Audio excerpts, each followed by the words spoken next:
Hi, the old guy here. Just got done at Vasa on Saturday. They open at 5. And I've been changing it up a little bit. I've been taking care of myself, pampering myself in a sense, a little bit more. I used to just, when I was younger, just keep going. Didn't matter what was happening to my body. I just kept going. So one of the amazing things is that I get cracked heels, right? Seasonally, I get cracked heels, and they are so painful. So instead of just keeping walking on them until they heal up, I got something called Kerasol, Kerasol, and I bought these socks that have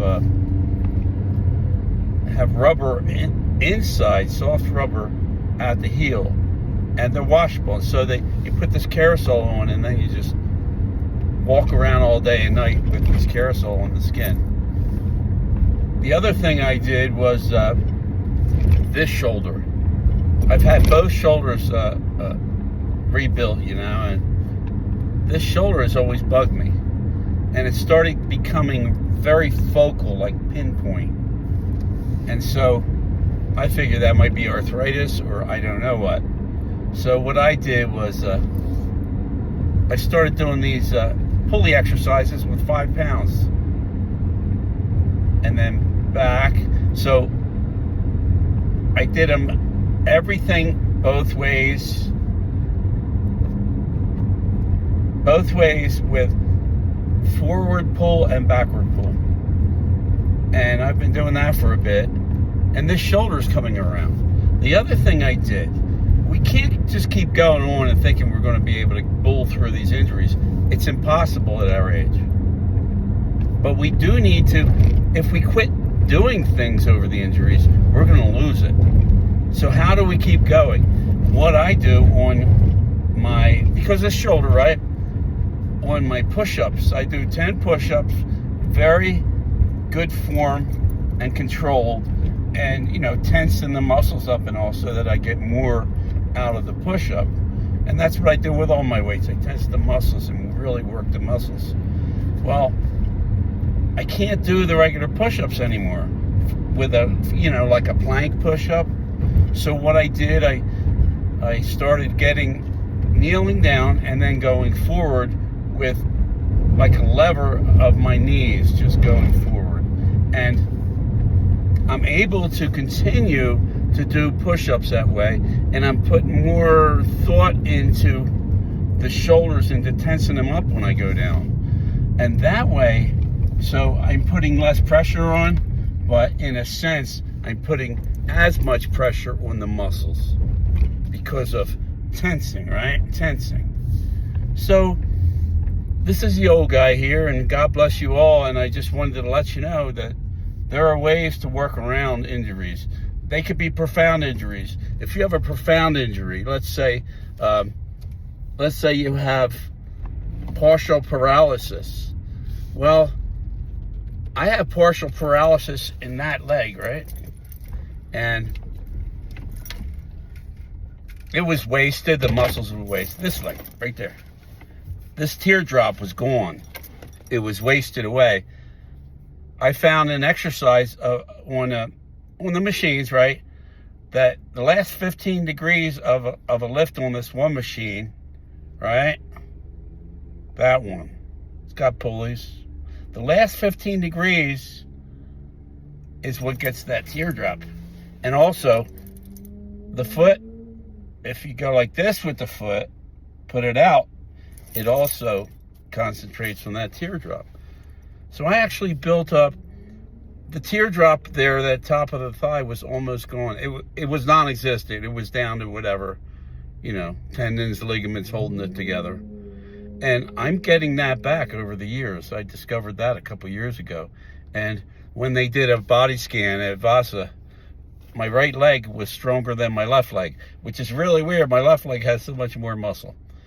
So I want to encourage you, get out, keep going out. If you're feeling bad, go out. If you're feeling good, go out.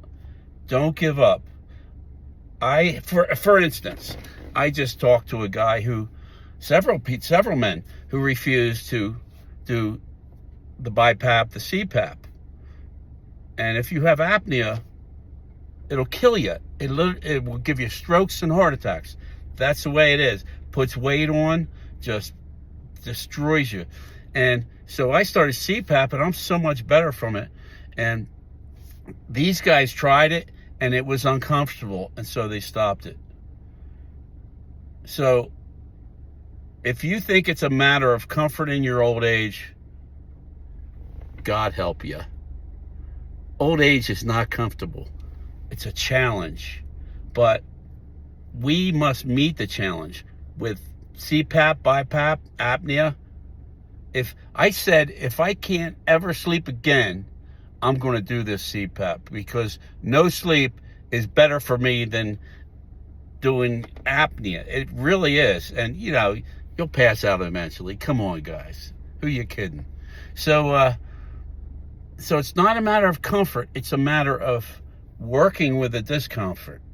It's a matter of working around it. This shoulder just never quite came together. I mean, it's strong. I'm able to use it. So what I've been doing is just 5-pound weights, 5 pounds in the pulleys, or you could use 5-pound weights, maybe 2.5-pound weights. You need some resistance, any resistance, to build your muscles up. When you build your muscles up, you're stressing the bones. When you stress the bones, the osteocytes are produced. And so then you're reversing osteoporosis. Don't ever sit down and lay down.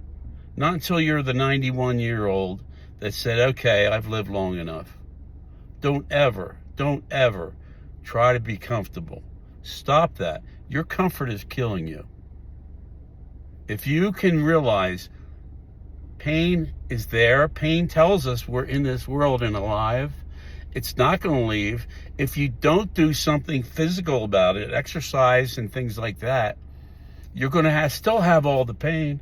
I have as much pain now with all my weightlifting and all that stuff as I had when I was wasted down to my skeleton.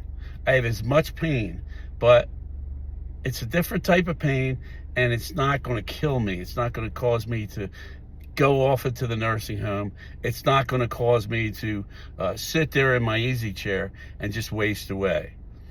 So, folks, please, for your own sake, for the sake of your loved ones, get out there. Keep doing it. Think about it. If you have any questions, if you have a problem, both my sons could be trainers. They're just bodybuilders and UFC and boxer and all that. They're very aware of training injuries and how to heal them up. I'll ask them for you. Go ahead and write something in the comments. My email is RILLBOMANSKY@yahoo.com. If you want to email me, we can start communication, and I'll let you know what I know. I'm not a trainer, and I'm not going to pretend I'm one. I'm just an old guy, but I've trained through some profound issues. And you go ahead and get a hold of me. I'll take the time and read what you have, and I'll ask around. And maybe I'll find the YouTube. There's a lot of good YouTubes. I'll find the YouTube for you for the trainer on that specific problem. There's some very good ones out there. They've really helped me out. So this is the old guy. It's Saturday. It's going to be a beautiful day in Colorado. It's the perfect day in Colorado. I mean that. It's perfect. So you go ahead and you get out there. If you haven't done anything, then you ought to go out and start walking. I started with walking. I couldn't walk to the end of the driveway. And God tapped me on the shoulder because I was going into the hospital for dehydration when I was drinking as much as I could. It was because I wasn't active and my body was shutting down. I wasn't able to even metabolize water. So God tapped me on the shoulder, said, walk to the end of the driveway and back. And I did that, and I was so exhausted, I laid down and took a nap. And I was in so much pain from doing that. But I did it. Within 3 months, I was doing, 7 miles, half of it uphill and half of it downhill, walking. Started the gym, and got it all back. So, folks, this is the old guy. God's blessing on you. He is so good to us. And so let's praise the Lord, and let's get out there and let's do something. Let's get involved. Let's keep moving. Let's take the can of peas and start lifting. God bless you.